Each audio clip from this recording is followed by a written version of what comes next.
So hey কাল্টিভেটার্স, কেমন আছো তোমরা? আশা করছি যে তোমরা সকলেই অনেক বেশি ভালো আছো, আর আমিও মোটামুটি ভালো আছি। তাহলে চলো বেশি কথা না বাড়িয়ে আমরা আমাদের আজকের এই ভিডিও স্টার্ট করে দিই। ভিডিও স্টার্ট করার আগে তোমরা অনেকে আছো যারা আমাকে ফেসবুকে নক করো, ভাই দেখো আমি ওই অ্যাকাউন্টটিতে সবসময় অ্যাক্টিভ থাকি না, কিন্তু আমি যখনই অ্যাক্টিভ আসি আমি তোমাদের প্রশ্নের আনসার দেওয়ার চেষ্টা অবশ্যই করি। তাই আনসার দিতে যদি একটু বেশি লেট হয়ে যায় তাহলে আমি সরি। তাহলে চলো আমরা আমাদের আজকের এই ভিডিও স্টার্ট করে দিই। আজকের ভিডিওটি কিন্তু এখন পর্যন্ত সব থেকে ইন্টারেস্টিং ভিডিও হবে। তাহলে চলো বেশি কথা না বাড়িয়ে আমরা আমাদের ভিডিও স্টার্ট করি। যেমনটি আর কি আমরা লাস্ট এপিসোডে দেখেছিলাম, সেখানে লেজেন্ডারি তৌসি এনশন গড়ের ভিতর থেকে তার ডিএসএস বেরিয়ে চলে এসেছিল আর এখন আগে। তাহলে চলো আজকে ভিডিওতে দেখি ওই ডিএসএস টিকে কে পাবে। আমাদের এই এপিসোডে স্টার্টিং হয়, আমরা দেখতে পাই ওই তৌসি এনশন গড়ের ভিতর থেকে তার ইনহেরিটেন্স বেরিয়ে চলে আসে আমাদের শাওয়ানের কাছে। আর তখন সেখানে তৌসি এনশন গড়ের সেই ইনহেরিটেন্স গুলা আমাদের শাওয়ানের আশেপাশে ঘুরছিল। তখন এটি দেখে আমাদের শাওয়ান অনেক বেশি শকড হয়ে যায়, কারণ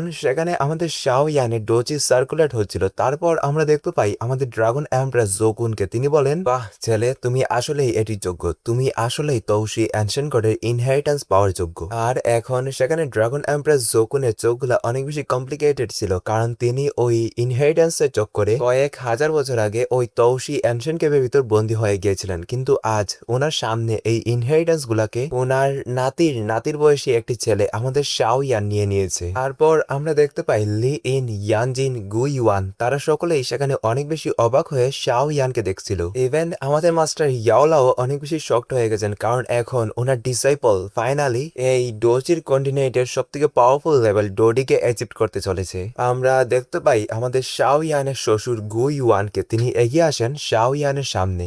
এখন সেখানে গুইওয়ান একটি স্মাইল করে শাওয়ানের কাঁধে ওনার একটি হাত দিয়ে বলেন, শাওয়ান এখন আমাদের সকলকে বাঁচানোর দায়িত্ব তোমার উপর। এখানে গুইওয়ানের মুখে তো একটি স্মাইল ছিল, কিন্তু ওনার ভিতরে অনেক বেশি আফসোস হচ্ছিল, কারণ উনি এনশিয়েন্ট টাইম থেকে এই পিক 9 স্টার ডো সেঙে এসে আটকে রয়েছেন। তিনি চাওয়ার শর্ত ডো দিতে মৃত্যু করতে পারছেন না। কিন্তু আমাদের শাওয়ানকে তো দেখো, কালকের আসা ছেলে আজ ডোডি হয়ে যাচ্ছে একজন পিক 9 স্টার ডো সেঙের সামনে। কিন্তু তারপরও সেখানে গুইওয়ান মোটামুটি খুশি ছিলেন, কারণ শাওয়ান তো বর্তমানে ওনার সান ইন লো, মাই মিন মেয়ের জামাই। আমরা দেখতে পাই আমাদের শাওয়ানকে সে এতটা শকড হয়েছিল যে সে এখন পর্যন্ত কিছুই ফিল করতে পারছিল না যে এখানে কি কি হচ্ছে। মানে এতক্ষণ ধরে যে লি ইন, গুইওয়ান, ড্রাগন এমপ্রেস জোকুন তারা অনেক বেশি শকড হয়ে শাওয়ানকে দেখছিল, বা গুইওয়ান যে এতক্ষণ ধরে শাওয়ানকে কিছু বলছিল সে সেটি বুঝতেই পারে না, কারণ সে সেখানে অনেক বেশি অবাক হয়েছিল। তারপর যখন শাওয়ানের হুশ ফিরে আসে তখন সে বলছিল, না আঙ্কেল গুইওয়ান, আমি হয়তোবা এটি পারবো না, কারণ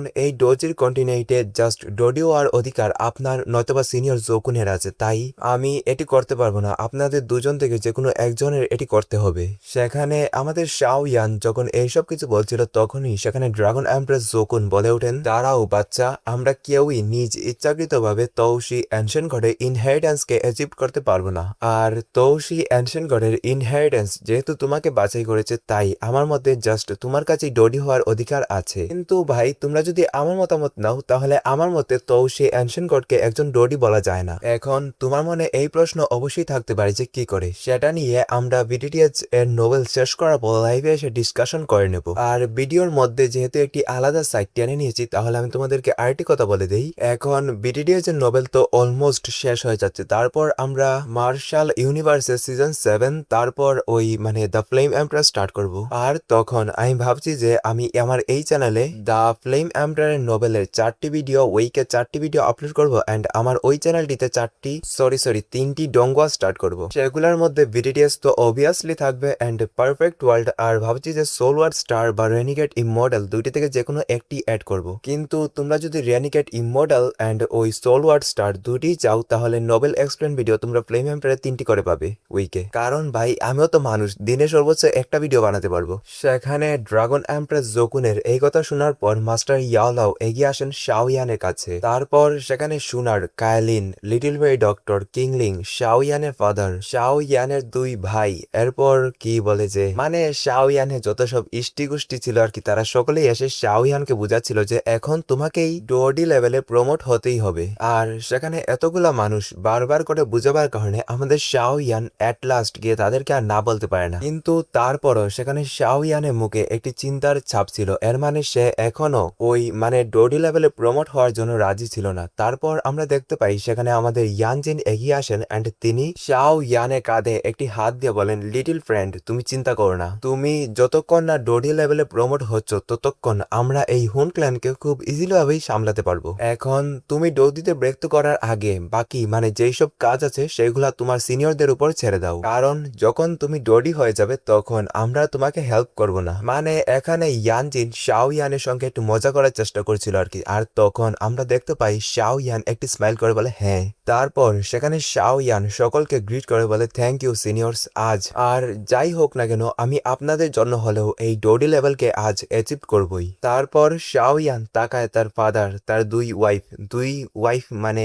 দুই ওয়াইফই থাক আর দুই গার্লফ্রেন্ড কিংলিং লিটল ফেরি ডক্টর, তাদের কথা কি তোমরা ভুলে গেছো? শাও ইয়ান তাদের দিকে তাকাবার পর তাকায় তার দুই ভাইয়ের দিকে, এরপর সে তাকায় লিটল শাও শাওয়ের দিকে। সেখানে তারা সকলেই একটি স্মাইলি ফেসের সঙ্গে শাও ইয়ানকে হাত নাড়িয়ে টাটা গুড বাই বলছিল। আর এইসব কিছু কিন্তু মানুয়া মেকার্সরা বানায়নি, তাই আমি তোমাদেরকে দেখাতে পারবো না, কারণ এইগুলো আমি ডিরেক্ট নোবেল থেকে পেস্ট করছি। কিন্তু যখন টিভি স্টুডিওর লোকেরা তাদের battle through the heavens again start করবে তখন আমি তোমাদের জন্য এই এপিসোডগুলো অবশ্যই এক্সপ্লেন করব। তারপর সেখানে শাও ইয়ান তার চোখ ঘুরিয়ে সবাইকে দেখতে শুরু করে এন্ড একটি পর্যায়ে গিয়ে তার চোখ থেমে যায়, কারণ তার সামনে ছিল মাস্টার ইয়ালাও এন্ড তার ফাদার। শাও ইয়ান যখন তার ফাদার এন্ড তার মাস্টারের দিকে তাকায় তখন তাদের সঙ্গে কাটানো অতীতের স্মৃতিগুলো মনে পড়ে গিয়েছিল। ছোটবেলায় যখন সে অনেক বেশি উইক ছিল তখন তারা তাকে কতটা ভালোবেসেছে, তারা তাকে তাদের সবটা দিয়ে প্রোটেক্ট করার চেষ্টা করেছে। আর তখন সেখানে শাও ইয়ান সেই সবগুলা মেমোরিকেও মনে করেছিল যখন মাস্টার ইয়ালাও তাকে ইউনশেনের হাত থেকে বাঁচাবার জন্য সোল হলের কাছে বন্দী হয়ে পড়েছিল, এবং সেখানে মাস্টার ইয়ালাওকে কতটা টর্চার সহ্য করতে হয়েছিল। তারপর তার ফাদারকে তো হুন ক্ল্যান আরো অনেক আগেই বন্দী করে ফেলেছিল এন্ড তখন থেকে তার ফাদারের উপর নৃশংসতা চালাচ্ছিল। আর এই সব কিছু মনে করার পর সেখানে আমাদের শাও ইয়ান অনেক বেশি মোটিভেটেড হয়ে যায় এন্ড সে তার হাতকে টাইট করে নেয়। তারপর সেখানে শাও ইয়ান মনে মনে বলে আমি আপনাদের জন্য হলেও ডোডিতে অবশ্যই ব্রেক তো করবো। তারপর সেখানে এগেইন শাও ইয়ানের রিয়াকশন অনেক বেশি সিরিয়াস হয়ে যায় এন্ড সে বলে আমি এই ফ্লেম স্কোয়ারটিকে নিয়ে হেভেলি টমের ভিতর চলে যাব। আর এখন যেহেতু আমাদের শাও ইয়ান ওই হেভেলি টমের মালিক, তাই সে যেই জায়গায় চাইবে সে ওই জায়গায় সেই হেভেলি টমকে ওপেন করতে পারবে।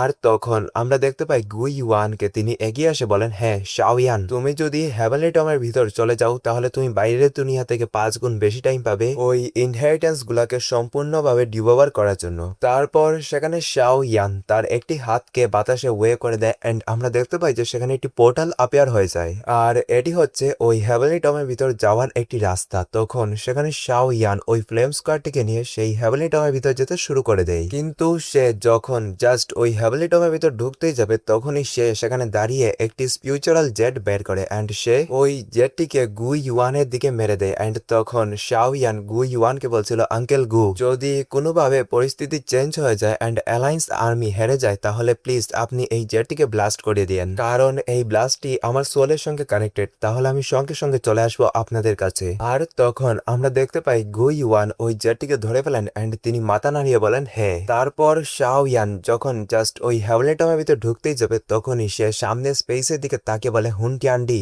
তাহলে চলো এখন দেখা যাক কে আগে ডোডি হতে পারে। এটি বলার পর সেখানে আমাদের শাও ইয়ান ওই হেভেলি টমের ভিতর চলে যায় এন্ড তখন সেই পোর্টালটিও সেখানে ব্লক হয়ে যায়। আমাদের শাও ইয়ান ওই হেভেলি টমের ভিতর যাওয়ার পর আমরা দেখতে পাই আমাদের গুই ইউয়ান এন্ড ড্রাগন এমপ্রেস জোকুনকে। তারা সেখানে অনেক বেশি রেগেছিল, পাশাপাশি এখন তাদের এক্সপ্রেশনস অনেক বেশি সিরিয়াস হয়ে গেছে, কারণ আমরা দেখতে পাই তাদের সামনের সিন, সেখানে উপরের আকাশ সম্পূর্ণ লাল হয়ে গেছে এন্ড সেটি থেকে একটি ব্লাডের সমুদ্র বেরিয়ে চলে আসে। এখন আশা করি তুমি বুঝতেই পারছো ওই রেড কালারের সমুদ্রের ভিতর একটি লোটাস ছিল এন্ড সেই লোটাসটিতে একজন পার্সন বসে রয়েছে, চুল খোলা ছিল, চারিদিকে উড়াউড়ি করছিল এন্ড সেটি ছিল আমাদের সোল এম্পায়ার হুন টিয়ান্ডি, যে এখন ডোডি লেভেলকে অ্যাচিভ করা থেকে জাস্ট এক স্টেপ দূরে। আর তখন সেখানে আমরা দেখতে পাই আমাদের হুন টিয়ান্ডি চাচাকে, তিনি সেখানে কিছু একটা সেন্স করে বলেন এই ওরা এই প্রেসার, আমি যদি ভুল না হই তাহলে সেটি বোধ হয়, কিন্তু সেখানে হুন টিয়ান্ডি এর আগে আর একটা শব্দ বলে না এন্ড সে তাকায় তার নিচের দিকে। সেখানে দাঁড়িয়ে ছিল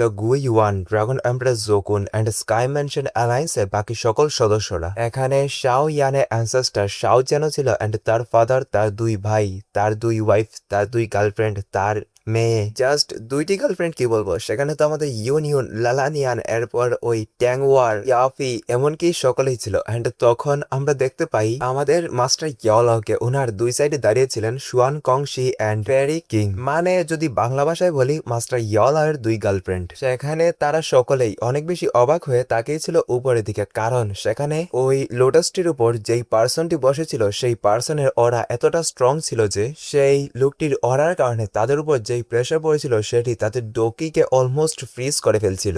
আচ্ছা আচ্ছা আচ্ছা, এক মিনিট, তোমরা কি এইসব কিছু তোমাদের মোবাইলে অথবা তোমাদের সামনে থাকা টিভিতে দেখার চেষ্টা করছো? ভাই শুনো, দেখার চেষ্টা করে কোনো লাভ নেই, কারণ এইসব কিছু অফিসিয়াল ভাবে এখনো রিলিজ হয়নি। আর আমি যেহেতু নোবেল এক্সপ্লেন করছি, তাই আমি জানি না আমি সবগুলা পেজ মানোয়ার সঙ্গে ম্যাচ রাখতে পারবো কিনা, তাই আমি তোমাদেরকে বলবো ভিডিওতে না গিয়ে জাস্ট আমার কথাগুলো শুনো। তারপরও আমি মোটামুটি চেষ্টা করব তোমাদেরকে যেন একটু ভালো করে ভিডিও গিফট করতে পারি। তার পরের দিনেই আমরা দেখতে পাই যে ওই ফরমেশনের আরেকটি সাইড থেকে বেরিয়ে চলে আসে আমাদের নেহেলেটি ডিবোরিং ফ্লেম। এন্ড তখন সেখানে হুন টিয়ান্ডি নেহেলেটিকে বলে, নেহেলেটি বর্তমানে ক্ল্যানের অবস্থা কি? আর আমি তোমাদেরকে আরেকটি কথা বলে দেই, হুন ক্ল্যানে কিন্তু হুন টিয়ান্ডির পরে যার পজিশন সব থেকে বেশি হাই সে হচ্ছে নেহেলেটি ডিবোরিং ফ্লেম। তাই যখন হুন টিয়ান্ডি কোনো প্রয়োজনে ক্ল্যানের বাইরে যায় তখন ক্ল্যানকে লিড করার দায়িত্ব থাকে নেহেলেটি ডিবোরিং ফ্লেমের উপর। তখন সেখানে নেহেলেটি হুন টিয়ান্ডিকে রিপোর্ট করতে শুরু করে দেয়। এন্ড সে হুন টিয়ান্ডিকে বলছিল ক্ল্যানের কমপক্ষে 1 মিলিয়ন লোকেদেরকে ফেলে দেওয়া হয়েছে ওই ব্লাড পুলে, কিন্তু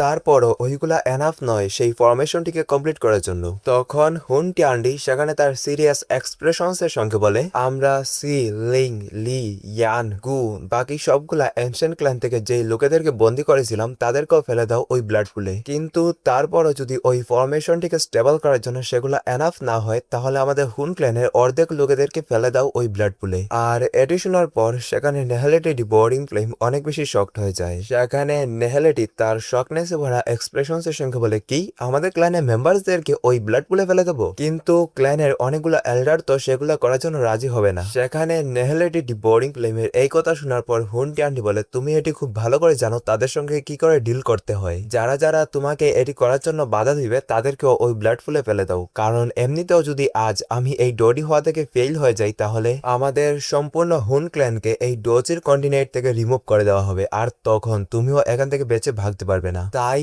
এখন আমি ডোডি হওয়ার জন্য যে কোনো মূল্য পরিশোধ করতে রাজি, যে কোনো মূল্য। আর তখন আমরা দেখতে পাই আমাদের নেহেলেটি ডিবোরিং ফ্লেমকে তার চোখে তার ফ্লেমগুলা জ্বলতে শুরু হয়ে গিয়েছিল, কারণ নেহেলেটি তো এতদিন ধরে জাস্ট আন্দাজ করতে পারছিল যে হুন টিয়ান্ডি একদিন না একদিন তার সঙ্গে বেইমানি ঠিকই করবে, কিন্তু এখন নেহেলেটি এটি খুব ভালো করে বুঝে গেছে যে সেই দিনটি অনেক কাছাকাছি চলে এসেছে যেই দিন হুন টিয়ান্ডি তার সঙ্গে বেইমানি করবে। আর এখন সেখানে নেহেলেটি ডিবোরিং ফ্লেমের এই ধরনের রিয়াকশন দেখে সেখানে হুন টিয়ান্ডি মনে মনে বলে, এখন নেহেলেটির সঙ্গে পাঙ্গা নেওয়াটা আমার জন্য একদমই ঠিক হবে না। তাই তখন সেখানে হুন টিয়ান্ডি নেহেলেটিকে বলে, আরে তুই চিন্তা করিস না, আমি যখন একজন ডোডি হয়ে যাব তখন আমি এমন একটি রাস্তা অবশ্যই খুঁজে বের করব যেটির মাধ্যমে তোকেও ডোডি বানানো যায়। তারপর আমরা দেখতে পাই সেখানে নেহেলেটি রাজি হয়ে সেখান থেকে চলে যায়। আর তখন সেখানে হুন টিয়ান্ডি একটি ইভিল স্মাইল দিয়েছিল। এখন হুন টিয়ান্ডির এই স্মাইলটি দেখেই আমি বুঝে যাচ্ছি যে তার মনের ভিতর কি চলছে। এখন হুন টিয়ান্ডি মনে মনে ভাবছিল যে ক্ল্যানের অনেকগুলা এল্ডার্স তাকে, মানে হুন ক্ল্যানের এল্ডার্সরা হুন টিয়ান্ডি থেকেও নেহেলেটিকে তাদের কাছে অনেক বেশি ইম্পর্টেন্ট মনে করে, কারণ নেহেলেটি ডিবোরিং ফ্লেম যতদিন ধরে হুন ক্ল্যানের সঙ্গে আছে ততদিন ধরে হুন ক্ল্যানকে ব্লাড লাইন ডিক্লাইন হওয়ার চিন্তা একদমই করতে হবে না, কারণ নেহেলেটি ডিবোরিং ফ্লেম অন্যান্য এনশিয়েন্ট ক্ল্যানের ব্লাড লাইন গুলাকে ডিবোবার করে হুন ক্ল্যানের ডোডি ব্লাড লাইনকে এখন পর্যন্ত বাঁচিয়ে রেখেছে। কিন্তু হুন টিয়ান্ডি যদি একবার ডোডিতে ব্রেক করে ফেলে তাহলে নেহেলেটি ডিবোরিং ফ্লেম হুন ক্ল্যানের জন্য আর কোনো কাজেই আসবে না, কারণ তখন হুন ক্ল্যানের কাছে তাদের অফিসিয়াল ডোডি ব্লাড লাইন থাকবে, তাই তাদেরকে প্রয়োজনই হবে না অন্য কোনো ক্ল্যানের ডোডি ব্লাড লাইনকে ডিবোবার করার। তারপর সেখানে হুন টিয়ান্ডি বলে, যখন আমি একজন ডোডি হয়ে যাব তখন আমার প্রোটেকশনের জন্য আমার কাছে একটি পাওয়ারফুল ফ্লেমকে তো রাখতেই হবে, মানে বুঝতে পারছো এখানে হুন টিয়ান্ডি নেহেলেটিকে রিফাইন করার কথা ভাবছে। তারপর সেখানে হুন টিয়ান্ডি বলে, যাই হোক এখন আপাতত আমাকে ডোডি হওয়াতে ফোকাস করতে হবে। এটি বলার পর সে সেখানে তার চোখ বন্ধ করে ওই এনার্জি গুলাকে অ্যাবজর্ব করতে শুরু করে দিয়েছিল যেগুলা তার ওই ফরমেশনটি সেন্টার প্লেস এবং ওই ব্লাড পুল থেকে অ্যাবজর্ব করছিল। এবং সেখানে হুন টিয়ান্ডি যখন তার চোখ বন্ধ করে ফেলে আমরা দেখতে পাই ওই ব্লাড পুলের সিন। সেখানে ওই ব্লাড পুলটিতে একটি রেড কালারের ফ্লেম শিল্ড দেখা যাচ্ছিল, সেটি অনেকগুলা রেড কালারের ব্লাডের মধ্যে ছিল, যার জন্য তখন ওই রেড শিল্ড শিল্ড ফ্লেমটিকে দেখা যাচ্ছিল না। আর তখন আমরা দেখতে পাই নেহালাটি ডিভোরিং ফ্লেমকে। সে একটু দূর দাঁড়িয়ে এই সব কিছু দেখছিল, কিন্তু সে সেখানে হুনটি আন্টিকে কিছুই বলে না। তারপর আমাদের সিন এখান থেকে কাট হয় এন্ড আমাদেরকে দেখানো হয় ওই হেভেনলি টমের ভিতরে সিন। সেখানে আমাদেরকে দেখানো হয় ওই ফ্লেম স্কোয়ারটি, যেটির উপর ছিল তৌসি অ্যানশিয়েন্ট গডের সেই বড় মূর্তিটি। আর ওই মূর্তিটির দিকে কন্টিনিউয়াসলি এগিয়ে যাচ্ছিল আমাদের শাও ইয়ান। তারপর শাও ইয়ান যখন ওই মূর্তিটির সামনে চলে আসে, সে উড়তে উড়তে চলে আসে তৌসি অ্যানশিয়েন্ট গডের বুকের বাম পাশে ওই হোলটির কাছে। এন্ড শাও ইয়ান ওই জায়গায় আসার সঙ্গে সঙ্গে আমরা দেখতে পাই আমাদের লিটল হিও শাও ইয়ানের ভিতর থেকে বেরিয়ে চলে এসেছে। এন্ড সেখানে দেখতে দেখতে লিটল হি তার ফ্লেমের কাভারের মাধ্যমে শাও ইয়ানকে কভার করে ফেলে। এন্ড তখন সেখানে শাও ইয়ান বলে, যেইভাবেই হোক না কেন আমাকে সাকসেস হতেই হবে। আমরা দেখতে পাই ওই ব্ল্যাক হোলটিকে, ব্ল্যাক হোল না সরি তৌসি অ্যানশিয়েন্ট গডের বুকের বাম পাশের ওই হোলটিকে, সেটির ভিতর থেকে অনেক স্ট্রং এনার্জি ওয়েভ চারিদিকে ছড়িয়ে পড়েছিল। আর এখন এই সবগুলা এনার্জি ওয়েভ আমাদের শাও ইয়ানকেও ফোর্সফুলি ভাবে পিছনের দিকে ধাক্কাচ্ছিল, যার জন্য সেখানে শাও ইয়ানের অনেক বেশি পেন হচ্ছিল। এন্ড আমরা দেখতে পাই তার সোলকে, সেখানে তার সোলেরও অনেক বেশি পেন হচ্ছিল সেখানে। তারপরও শাও ইয়ান কন্টিনিউয়াসলি এগিয়ে যাচ্ছিল ওই হোলটির দিকে। এন্ড তখন সে নোটিস করতে পারে যে তার সবগুলা সিক্রেটস, মানে তার কাছে কতগুলো মার্শাল আর্ট, তিয়ান ক্লাস টেকনিক, ডো স্কিল যতগুলো আছে সেই সবগুলা সেখানে রিভিল হয়ে যাচ্ছিল, যেটি আমাদের শাও ইয়ান সেন্স করতে পারে। তারপর সেখানে হঠাৎ করে ওই এনার্জি ওয়েভ গুলা বাইরে বেরোনো বন্ধ হয়ে যায়, যার জন্য আমাদের শাও ইয়ান এখন ঠিকঠাক ভাবে দাঁড়াতে পারছিল। আর তখন শাও ইয়ান হঠাৎ করে কিছু একটা সেন্স করতে পারে এন্ড সে ফিল করতে পারে তার মাথা ঘুরছে। তাই তখন সেখানে শাও ইয়ানকে বাধ্য হয়ে তার চোখটিকে বন্ধ করতে হয়। কিন্তু এর কিছুক্ষণ পর শাও ইয়ান যখন তার চোখগুলা খুলে, সে দেখতে পায় সে একটি অন্য ধরনের রিয়েলামে চলে এসেছে। সেখানে শাও ইয়ান দেখতে পায় তার সামনে একটি অনেক বড় ফ্লেমের সমুদ্র ছিল, আর সেই সমুদ্রটি অনেক বেশি টেরিফাইং ছিল। সেটি থেকে অনেক টেরিফাইং এনার্জি ওয়েভ চলে যাচ্ছিল সোজাসুজি উপরের দিকে। তখন সেখানে শাও ইয়ান অনেক বেশি শকড হয়ে চেঁচিয়ে বলে, কি ফ্লেমের সমুদ্র? সেই ফ্লেমের সমুদ্রটিকে দেখার পর সেখানে আমাদের শাও ইয়ান অনেক বেশি শকড হয়ে পড়েছিল। তারপর সে এগিয়ে আসে এন্ড সে তার একটি হাত এগিয়ে দেয় ওই সমুদ্রের ভিতর। তখন সে ওই সমুদ্রের ভিতর থেকে একটি ফ্লেম তুলে আনে। তারপর সে যখন চেক করে তখন সে দেখতে পায় এটি হচ্ছে 10,000 বার্নিং ফ্লেম। এন্ড সেটি দেখার পর তো সেখানে আমাদের শাও ইয়ান অনেক বেশি শকড হয়ে যায় এন্ড সে বলে, কি 10,000 বার্নিং ফ্লেম? সেখানে 10,000 বার্নিং ফ্লেমকে দেখার পর শাও ইয়ান ধীরে ধীরে ওই ফ্লেমের সমুদ্রের উপর দিয়ে হাঁটতে শুরু করে দেয়। এন্ড শাও ইয়ান যখন ওই ফ্লেমের সমুদ্রের উপরটি দিয়ে হাঁটছিল, তখন সে ফিল করতে পারে ওই সবগুলা ফ্লেম ধীরে ধীরে কন্টিনিউয়াসলি তার দিকে এগিয়ে আসছিল, যেন ওই ফ্লেমগুলা তাকে অনেক আগে থেকেই চিনে। এন্ড আমাদের শাও ইয়ান যখন এইসব দেখে সেখানে অনেক বেশি শকড হচ্ছিল, তখনই সে হঠাৎ করে সেখানে একটি ওল্ড ম্যানের আওয়াজ শুনতে পায়। এন্ড তখন সেই আওয়াজটি বলছিল, হো মনে হচ্ছে যে হেভেনলি ফ্লেমগুলা তোমার বডিকে একটু বেশি পছন্দ করে। এন্ড ভাই সাব, সেই আওয়াজটিতে যে টেরিফাইং অরা ছিল না, সেটি আমাদের শাও ইয়ানের ডোচিকে সার্কুলেট করতে স্টার্ট করে দিয়েছিল। এন্ড তখন সেখানে শাও ইয়ান অনেক বেশি অবাক হয়ে তাকায় উপরের দিকে এন্ড সে দেখতে পায় সেখানে অনেকগুলো ফ্লেম একত্রিত হয়ে একটি লোটাস ক্রিয়েট করেছিল। এন্ড তখন ধীরে ধীরে ওই লোটাসটি খুলতে শুরু হয়ে যায় এন্ড আমরা দেখতে পাই যে ওই লোটাসটির উপর একটি ওল্ড ম্যান বসা ছিল। এন্ড সেই লোকটির আশেপাশে অনেকগুলো ফ্লেম ঘোরাঘুরি করেছিল। সেই লোকটির চারিপাশে একটি অদ্ভুত ধরনের টেরিফাইং অরা ছড়া ছিল। এন্ড মজার বিষয় তো হচ্ছে এটি ওই লোকটির অরা আমাদের শাও ইয়ানের অরার সঙ্গে অনেকটা সিমিলার। এন্ড আমরা দেখতে পাই ওই লোকটি আর কেউ নয়, ওই লোকটি হচ্ছে ডোকির ওয়ার্ল্ডের লাস্ট ডোডি, তৌসি অ্যানশিয়েন্ট গড। সেখানে তৌসি অ্যানশিয়েন্ট গডকে দেখার পর শাও ইয়ান অনেক বেশি শকড হয়ে যায়, তার হাত পা কাঁপতে শুরু করে দিয়েছিল এন্ড সে একদম হা করে তাকিয়েছিল ওই ওল্ড ম্যানটির দিকে। এন্ড সে বলে, কি তৌসি অ্যানশিয়েন্ট গড, ডোকির ওয়ার্ল্ডের লাস্ট ডোডি? তারপর সেখানে শাও ইয়ান সঙ্গে সঙ্গে মাটিতে পড়ে যায় এন্ড সে মাটিতে পড়ে ওই তৌসি অ্যানশিয়েন্ট গডকে গ্রিট করতে শুরু করে দেয়। শাও ইয়ান চেঁচিয়ে বলে, মাস্টার তৌসি অ্যানশিয়েন্ট গড। আর আমি তোমাদেরকে একটি কথা বলে দেই, ডোকির ওয়ার্ল্ডে মানে তৌসি অ্যানশিয়েন্ট গডের ডোকির ওয়ার্ল্ডের লাস্ট কাল্টিভেশন লেভেল ছিল ডোডি। যদি কথা বলি বিটিটিএস 2 মানে দ্য ফ্লেম এম্পারার, ওইটিতে ওনার বর্তমান কাল্টিভেশন লেভেল হচ্ছে half sovereign level. Sorry current নয়, বরং লাস্ট কাল্টিভেশন লেভেল হতে চলেছে হাফ সোভরেন লেভেল, মানে দ্য হাফ রোলার। কিন্তু মজার বিষয় তো হচ্ছে আমাদের শাও ইয়ান দ্য ফ্লেম এম্পারার লাস্ট পর্যায়ে দ্য গ্রেট রোলার হয়ে যাবে। মানে বুঝতে পারছো, আমাদের শাও ইয়ান বর্তমানে তার মাস্টার ইয়াও থেকে অনেক বেশি পাওয়ারফুল এন্ড সে গ্রেট 1000 ওয়ার্ল্ডে তার গ্রেট 1000 ওয়ার্ল্ডের মাস্টার মানে তৌসি অ্যানশিয়েন্ট গড থেকেও পাওয়ারফুল হয়ে যাবে। মানে হ্যাঁ, গ্রেট 1000 ওয়ার্ল্ডে শাও ইয়ানকে তৌসি অ্যানশিয়েন্ট গড নিজে অ্যাসিস্ট করবেন। আর তখন আমরা দেখতে পাই তৌসি অ্যানশিয়েন্ট গডকে, তিনি বলেন, ও তাহলে হয়তোবা ডোকির ওয়ার্ল্ডে আমার ছেড়ে আসা সেই তৌসি সেই অ্যানশন গড ম্যানশনটিকে কেউ ওপেন করে নিয়েছে। আর এখন তোমাদের মনে কি একটি প্রশ্ন জাগছে না যে তো সেই অ্যানশন গড এখানে মনে হয় কেন বলেছেন? হ্যাঁ হ্যাঁ, ভাবতে থাকো, সমস্যা কি? আমি তোমাদেরকে এই এপিসোডে আর বলবো না, আমি তোমাদেরকে বলবো নেক্সট পার্টে। তাহলে take care all, tata, good by.